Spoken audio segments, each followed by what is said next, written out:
Hello साथियों, welcome to UP एग्जामनगर official. साथियों, आज की क्लास में डियर चौहान सर आपका बहुत हार्दिक अभिनंदन करते हैं। तो साथियों, यूपी पुलिस कांस्टेबल की आप तैयारी कर रहे हैं तो आप अच्छी जगह पर आए हैं। तो साथियों, यहाँ पर क्या है, आज की क्लास संख्या है 5। तो साथियों, आप इसमें जो है मैंने ऑप्शंस नहीं लिए हैं। क्या है, मैंने फटाफट से आंसर लिखा है, आपका टाइम वेस्ट नहीं होगा इसमें। कम टाइम में ज़्यादा क्वेश्चन आपको मिलेंगे।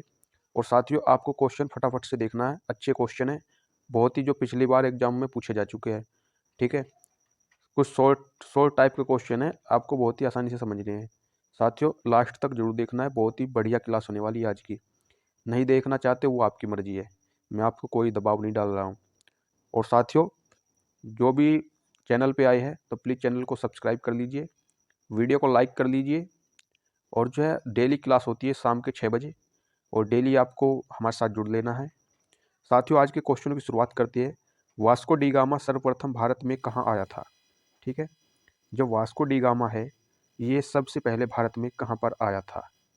तो साथियों, ये हो जाता है कालीकट का तट, कोलकाता में। ठीक है, तो यहाँ पर ये वास्को डी गामा आया था 1498 में। अच्छे से याद रखिएगा साथी, 1498 में आया था। इसी ने क्या की थी, भारत की खोज की थी सबसे पहले साथी। ठीक है, अगला क्वेश्चन है, सौर परिवार कितने ग्रह है? सौर जो परिवार है, सौर परिवार, उसमें कितने ग्रह है टोटल? तो टोटल 8 ग्रह है साथियों। ठीक है, लास्ट में 2 ग्रह जोड़े गए थे, अरुण वरुण। ठीक है, अच्छे से ध्यान रखिए। और जो शुक्र जो है, ये पृथ्वी की बहन कहा जाता है। शुक्र ग्रह जो है, उसको पृथ्वी की बहन कहा जाता है।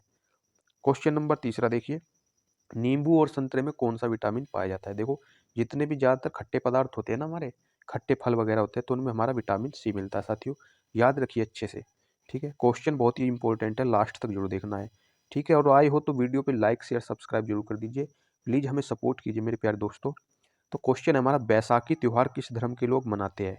जो बैसाखी त्यौहार है, वो किस धर्म के लोग मनाते हैं? तो ये सिख धर्म के जो लोग होते हैं ना, वो इस त्यौहार को मनाते हैं साथियों। अगला क्वेश्चन है, त्रिस्तरीय पंचायती राज व्यवस्था में सर्वोच्च स्थान पर क्या होता है? ठीक है, सबसे उच्च स्थान पर होता है जिला परिषद, उससे नीचे स्थान पर होता है ब्लॉक परिषद। ठीक है, और सब तीसरे स्थान पर होता है ग्राम पंचायत वगैरह। ठीक है, एक तो होता है देखो जिला परिषद, जिसे जिला पंचायत बोलते हैं। दूसरे नंबर पे होता है हमारा क्षेत्र पंचायत, जिसको ब्लॉक पंचायत भी बोलते हैं। तीसरे नंबर पे होता है हमारा ग्राम पंचायत। ठीक है, ये त्रिस्तरीय पंचायती राज व्यवस्था इस टाइप से होती है साथियों, तो आपको समझ लेना है। अगला क्वेश्चन है, मणिपुर की राजधानी, ये तो मोस्ट इंपॉर्टेंट राजधानी से क्वेश्चन। इम्फाल, कभी कभी आपके एग्जाम में जो है राजधानी पूछ लेता है। हमें छोटी छोटी बात को इग्नोर नहीं करना चाहिए साथी, क्योंकि चाहे क्वेश्चन छोटा हो चाहे बड़ा हो, हर किसी का वैल्यू जो है 1 नंबर है। ठीक है, पर हमारे यूपी पुलिस कांस्टेबल में एक क्वेश्चन के 2 नंबर मिलने वाले हैं, और गलत अंक करने के लिए 0.25 अंक काट लिया जाएगा आपके सही प्राप्त किए हुए अंकों में से। तो साथियों, इंपॉर्टेंट क्लास है, लास्ट तक जरूर देखना है, बहुत ही शानदार। देखो, ये अभी UP triple S C PET के एग्जाम हुए थे, ये क्वेश्चन जो है उसमें पूछा गया था। ठीक है, लक्षद्वीप की राजधानी कहाँ है? कवरत्ती। 16 तारीख को जो एग्जाम था साथियों, सेकंड शिफ्ट में, ये क्वेश्चन उसमें पूछ लिया गया था। क्वेश्चन नंबर, अनुच्छेद 370 भारत के किस राज्य में लागू हुआ? तो ये जम्मू कश्मीर में लागू हुआ साथी, अच्छे से याद रखिए।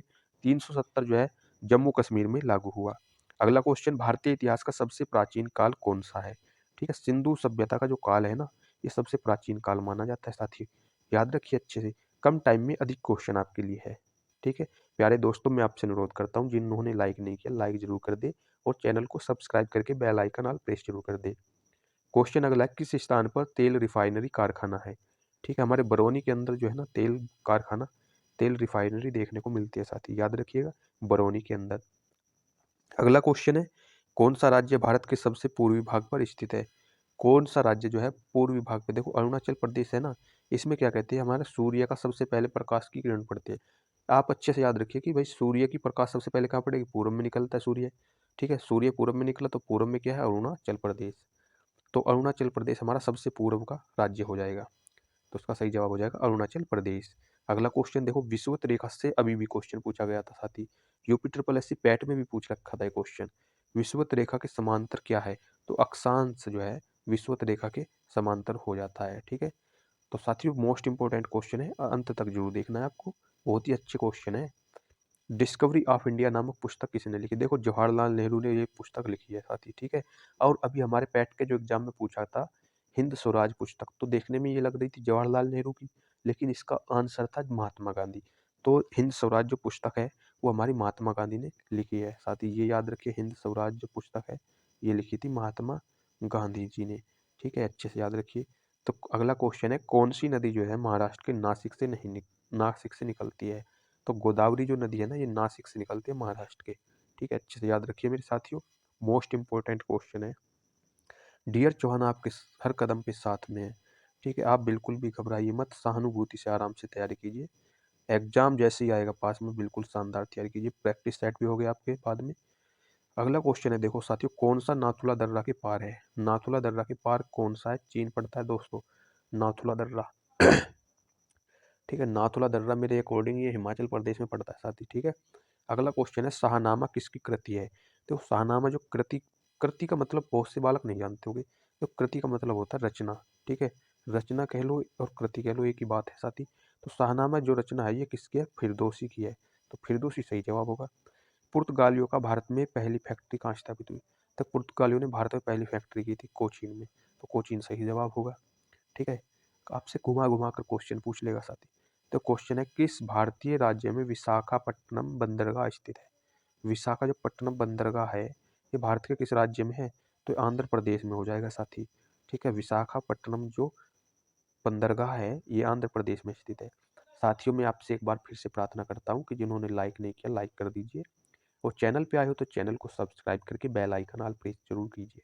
तो क्वेश्चन बहुत ही शानदार है आपके यूपी पुलिस कांस्टेबल के लिए। देखो ये पिछले एग्जामों में जो क्वेश्चन पूछे गए वही क्वेश्चन है। ठीक है, आपके एक क्वेश्चन के 2 नंबर मिलने वाले। क्वेश्चन छोटा बड़ा नहीं होता, नंबर सेम है उनके। पृथ्वी के नज़दीक वायुमंडल की सबसे निचली परत है। देखो सबसे निचले जो परत है वो क्या होती है? क्षोभ मंडल बोलते हैं जिसको। और क्षोभ मंडल के ऊपर क्या होता है हमारा? समताप मंडल, फिर आयन मंडल, फिर और मंडल होते हैं। इस तरह से मंडल चल रहे हैं। ठीक है, तो क्षोभ मंडल इसका सही जवाब हो जाएगा। और गोवा को पुर्तगालियों से कब आज़ाद करवाया गया? जो गोवा है इसको पुर्तगालियों से कब आज़ाद करवाया गया था? तो ये 1964 में आज़ाद करवा दिया गया था। साथ ही 1964 सही जवाब होगा। अगला क्वेश्चन है, ऋग्वेद की रचना किस काल में हुई थी? तो ऋग्वेद की रचना हुई थी वैदिक काल में। ठीक है, वैदिक काल में इसकी रचना हो गई थी साथी। अगला क्वेश्चन है, विश्व का सबसे लंबा पशु कौन सा है? जिराफ हो जाएगा। सबसे लंबे पशु की बात करें। और अगला क्वेश्चन है, भारत की डीजल इंजन विनिर्माण इकाई डीजल लोकोमोटिव वर्क्स कहाँ स्थित है? तो ये हमारी वाराणसी के अंदर स्थित हो जाती है साथी। कौन सी? Diesel locomotive works. ठीक है, डीजल इंजन। अगला क्वेश्चन है, विश्व का सबसे बड़ा देश का कौन सा देश है? विश्व का सबसे बड़ा देश कौन सा देश है? तो रूस जो है विश्व का सबसे बड़ा देश है। इसका क्षेत्रफल काफ़ी ज़्यादा है। क्षेत्रफल के अनुसार देखा जाए तो इसका क्षेत्रफल बहुत बड़ा है साथी, इसीलिए सबसे बड़ा है। अगला क्वेश्चन है, भारतीय सेना में विजयंत नाम क्या है? विजयंत नाम एक टैंक का नाम है साथी। ठीक है, टैंक का नाम हो जाता है। अगला क्वेश्चन देखो, इंपॉर्टेंट क्वेश्चन, नारों से संबंधित। जय जवान जय किसान का नारा किसने दिया? तो ये दिया था हमारे लाल बहादुर शास्त्री जी ने। ठीक है, अगले क्वेश्चन दोस्तों, ये आप पीडीएफ जो चाहते हो तो हमारे टेलीग्राम चैनल पर ज्वाइन हो सकते हो, यूपी एग्जाम नगर ऑफिशियल।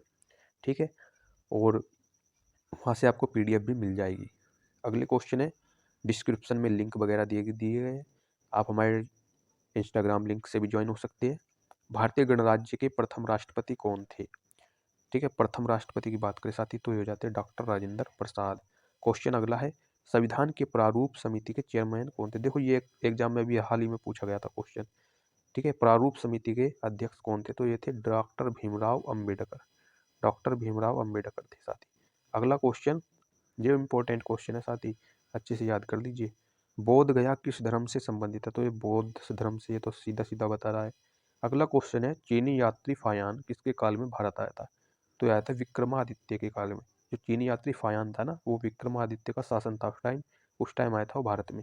अगला क्वेश्चन, भारत का सर्वाधिक शिक्षित राज्य कौन सा है? ठीक है, शिक्षित राज्य हो जाता है हमारा केरल भारत का। संस्कारों की संख्या कितनी होती है साथियों? 16। देखो यहाँ पे टाइम बच रहा है आपका और कम टाइम में आपको ज़्यादा नॉलेज मिलेगी। इंकलाब जिंदाबाद का नारा सर्वप्रथम किसने दिया था? तो ये दिया था हमारे सरदार भगत सिंह ने। ठीक है, इंकलाब जिंदाबाद का नारा, तो इसका सही जवाब हो जाएगा सरदार भगत सिंह। अगला क्वेश्चन, हॉकी खेल में प्रत्येक टीम में कितने खिलाड़ी होते हैं? तो 11 खिलाड़ी होते हैं हॉकी टीम में, अच्छे से याद रखिए। साथियों, लाइक शेयर सब्सक्राइब भी जरूर कीजिए।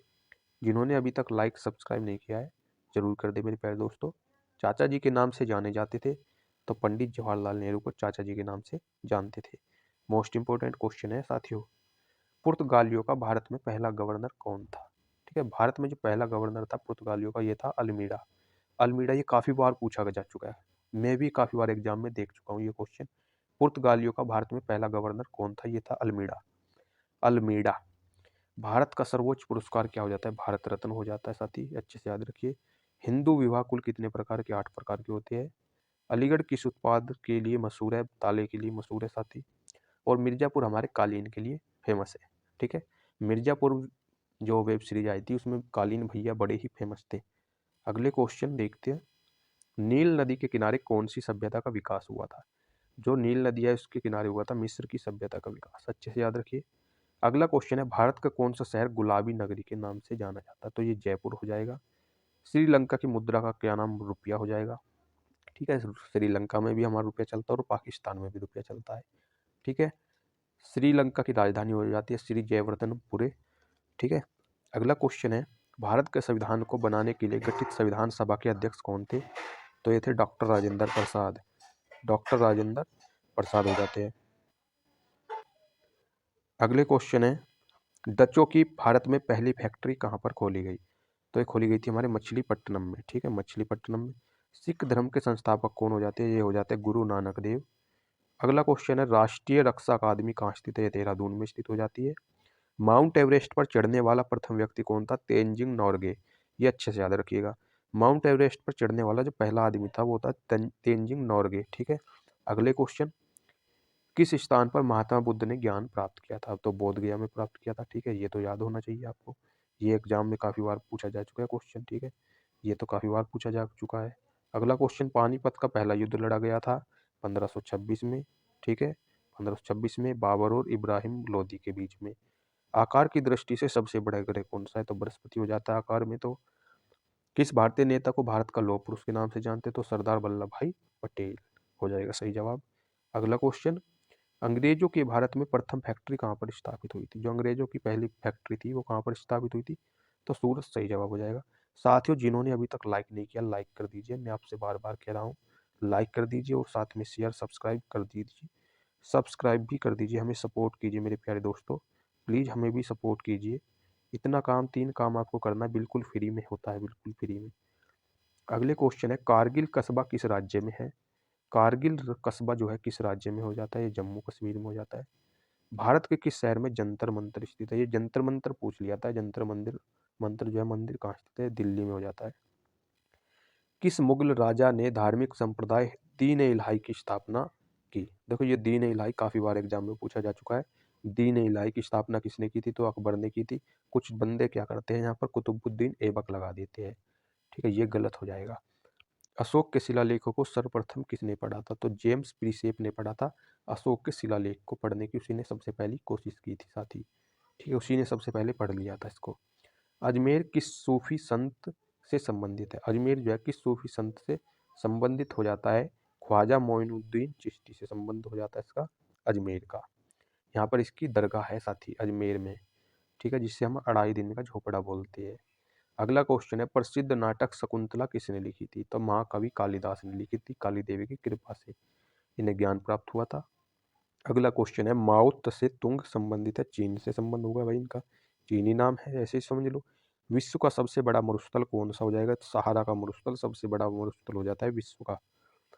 खैबर दर्रा कहाँ स्थित है साथी?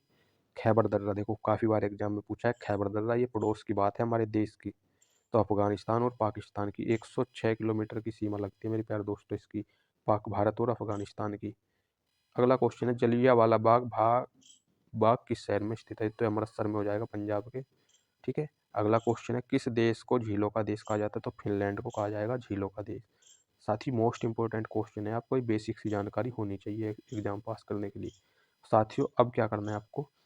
अब आपको करना है कि जिन्होंने अभी तक लाइक नहीं किया लाइक कर दीजिए, जिन्होंने अभी तक शेयर भी नहीं किया शेयर भी कर दीजिए मेरे प्यारे साथियों, और साथ में सब्सक्राइब कर दीजिए। और अब अगली क्लास का नंबर आ जाएगा, क्लास नंबर 6। ठीक है, इसके लिए आप हमें सपोर्ट कीजिए साथी, ये आप 3 काम कर दीजिए।